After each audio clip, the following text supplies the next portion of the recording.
Hey guys, welcome back again sa aming YouTube channel. Ayan, so medyo meron na tayong update, no?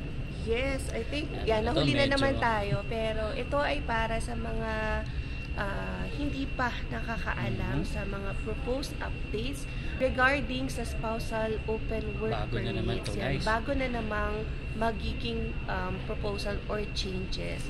So, lumabas na itong bali-balita, yan, just this week or last week.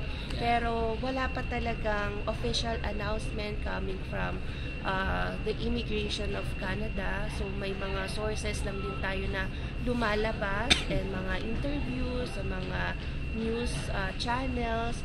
And yes, ito i-share na namin yan kung ano ba yung magiging changes sa spousal open work permit. Actually, malaking epekto to, guys, no, baby, no?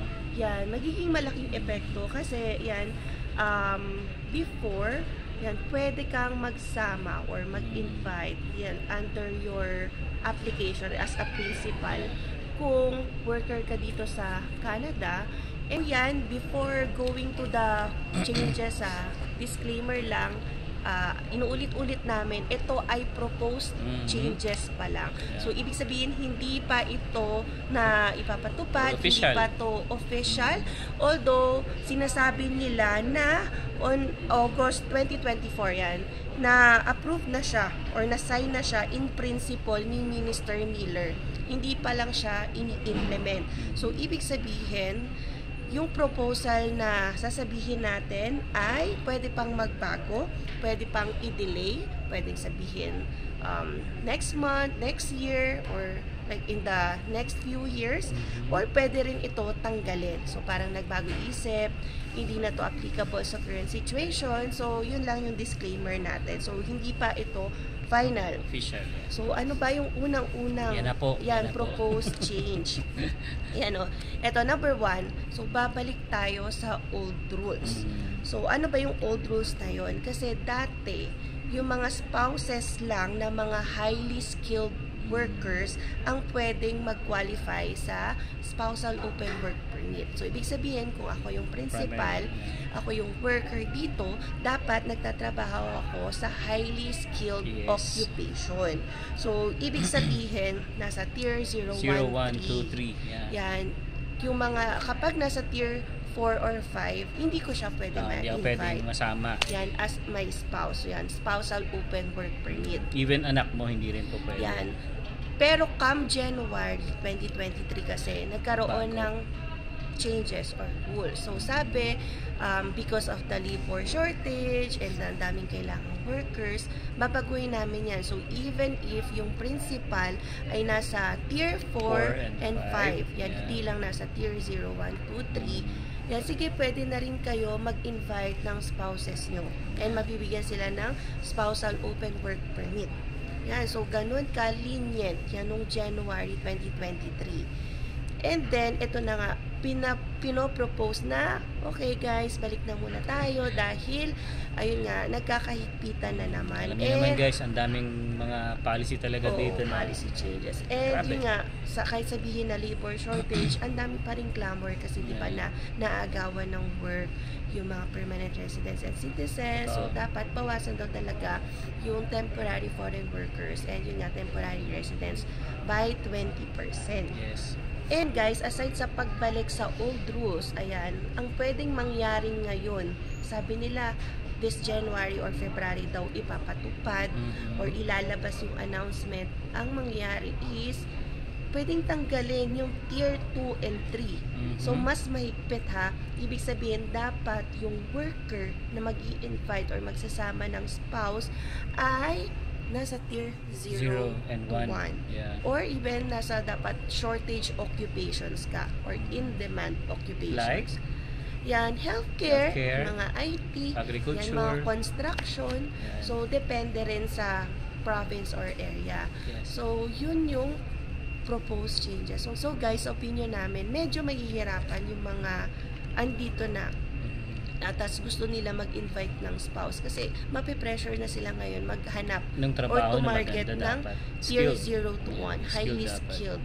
Kasi although pwede pa ba tier 2, pwede tier 3? So guys nga, sabi natin, pwedeng masama pa yon, pero kino-consider na nila na tanggalin. So, pray and hope na lang sa mga nagwi-wish kasi yung iba na sa tier 2 and 3 na job na. So, kailangan nila mag-resign and maghanap ng tier 0 to 1 kung gusto para nilang kunin yung Yes, so yun yung magiging challenge. And ito ha, medyo mabilis ang mangyayari to kasi January or February ipapatupad. So, kung kayo guys ay nagbabalak na magsama, yan, sa malapit na panahon, yan, iniisip nyo, parang inisip ko, ipasa nyo na kung ready na rin. Kasi baka maabutan ka ng rules and yan, hindi na maaprubahan yan kasi tighter na yung rules ngayon. Lalo na kung wala ka sa tier 0 and 1. Ang hirap nun kung halimbawa may work ka na, sabihin na natin tier 2 and 3.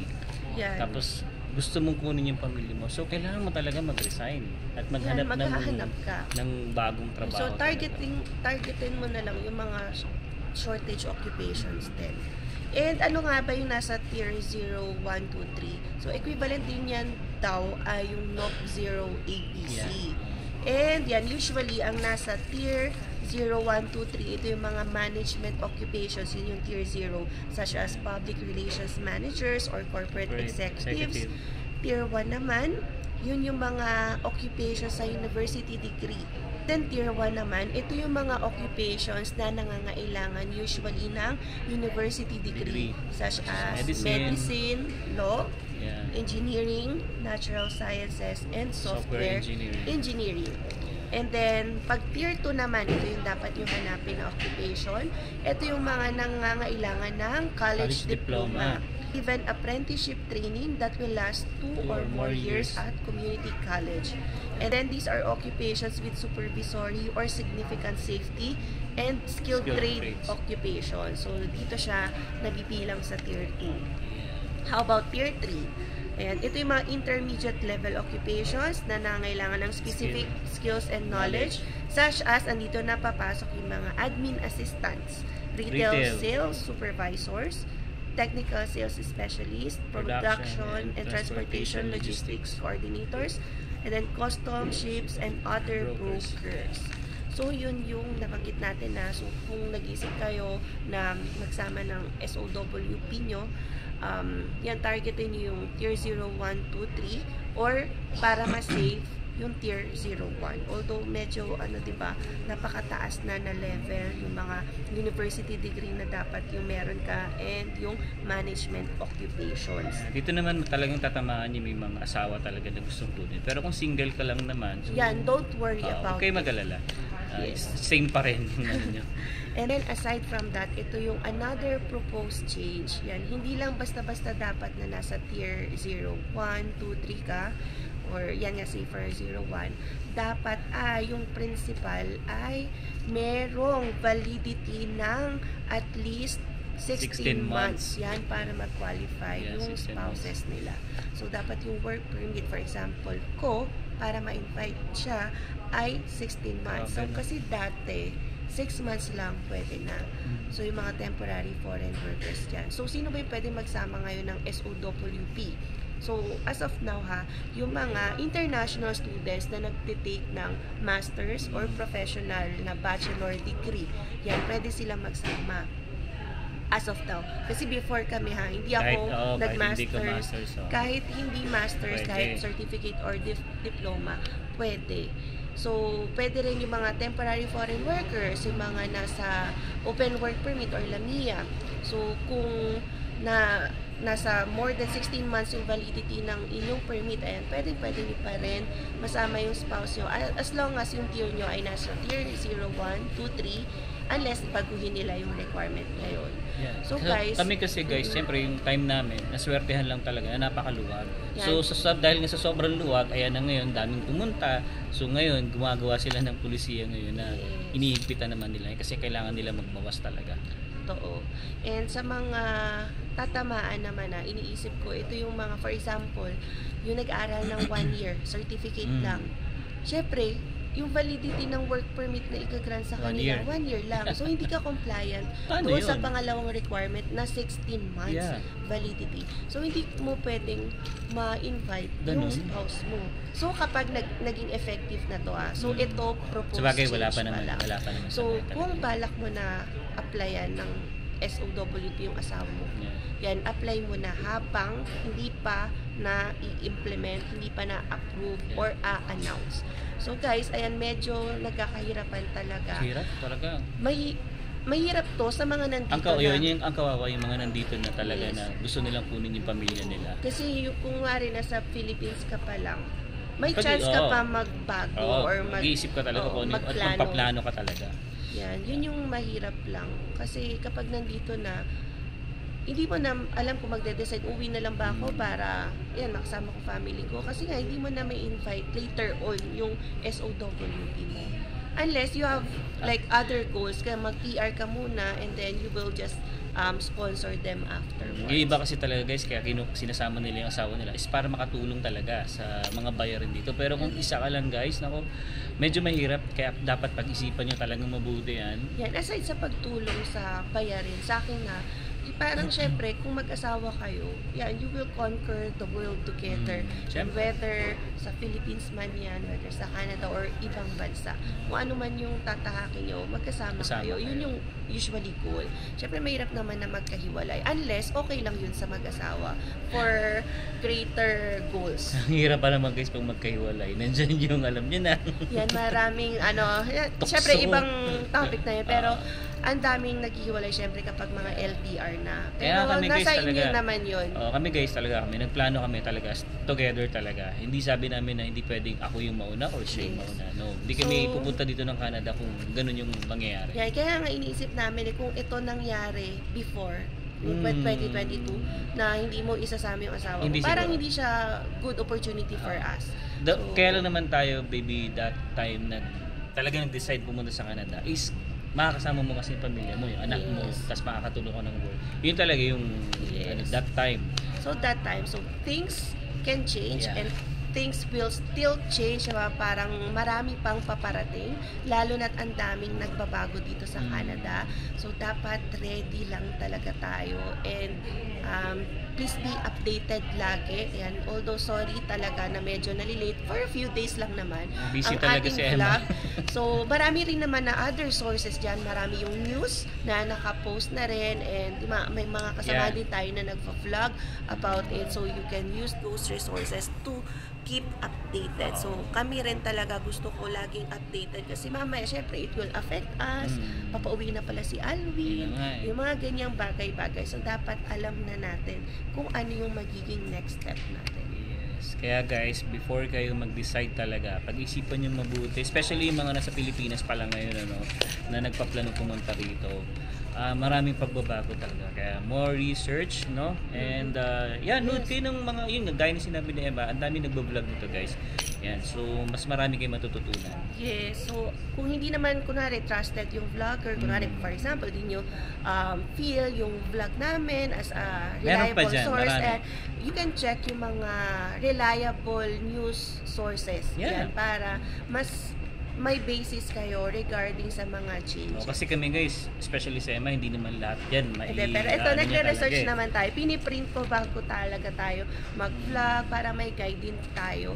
So yun guys, nasa sa inyo yan. And sa mga maapektuhan, kung ano yung magiging next move nyo. Kung gusto nyo pa bang applyan yung inyong partner ng SOWP. Kasi nga, ang daming nagme-message sa amin na babahala na. So sabi ko, sige, check ko yan sis. Yan, i-screenshot niya yung announcement. Kasi in principle talaga, napirmahan na siya ni Minister Miller nung August.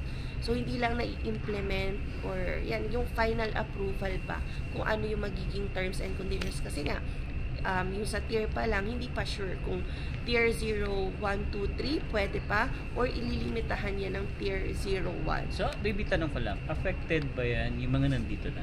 Pwede, kasi kung mag-a-apply ka ng PGWP tas wala ka pang spouse or gusto mo isama yung spouse mo din sa iyong application, tatamaan ka kung, for example, certificate lang yung course ko tas 1 year lang ang i-grant ng PGWP. Yeah, sabagay. hindi siya papasa sa another requirement na 16 months validity ng work permit. So, ang hirap talaga para sa mga nag-take ng 1 year. Yun nga eh. Kaya talagang ako mapapayo ko lang talaga, research talaga. Talagang pag-isipan yung mabuti talaga yung magiging plano nyo dito. Parang hirap din kunwari sabihin na be ready for changes kasi parang sa atin, sa mga international students, parang kakaiba yung mga changes talaga. Super big move. So, just like ready yourself na lang kung ano man yung mangyari. Ready our passports, ready our budget, kung ano man ang mangyari. And yes, eto don't ever forget to pray. Dahil danas din namin talaga God will lead you to the right path or direction. Kung ano man yung plano ni Lord sa iyo or sa iyong pamilya, parang hindi man minsan natin na-understand kung ano yung plano sa atin initially. Kasi syempre, meron tayong own plans na alam natin makakabuti sa atin. Pero yun pala, si Lord may better na plano para sa atin in the long run. Akala mo okay na, yun pala. Pwedeng mabago. Yan, pwedeng mabago. Pero dahil for the reasons greater good. For the reasons. greater good. Ayan, so, wag makakalimutang magdasal and ask for guidance. Alam natin, maraming nai-stress, maraming naguguluhan, and yan, napapahala. Parang kung nasa posisyon ka nila, guys, alam ko, ang dali na mag-comment sa mga nasa comment section na wala sa ganitong posisyon. Pero, mahirap kung nandito ka sa ganitong sitwasyon. Kung iniisip ko nga kung ako 1 year, tapos paano ko ma-applyan si Alvin ng extension for SOWP kung ang permit na ibibigay lang sa akin na for PGWP ay 1 year. So, yun ang mahirap talaga. So, yung partner ko ba uuwi? Mag-grantan pa ba later on? So, let's hope for the best. Sana when you apply, di ba, hindi pa na-implement or nagkakaroon ng changes. And yan, qualified ka pa na makapag-bring ng spouse dito sa Canada. Yeah. So, yun guys, no, yun yung vlog natin ngayon. Lang, konting update lang guys, no. Ayan. Okay, so, kung sa tingin nyo guys nakatulong tong vlog na to, please give me a thumbs up. And syempre, don't forget na rin to hit the notification bell para mas updated kayo ng latest video namin, Emma. Alright, so hanggang dito na lang guys. See you in the next one. Peace!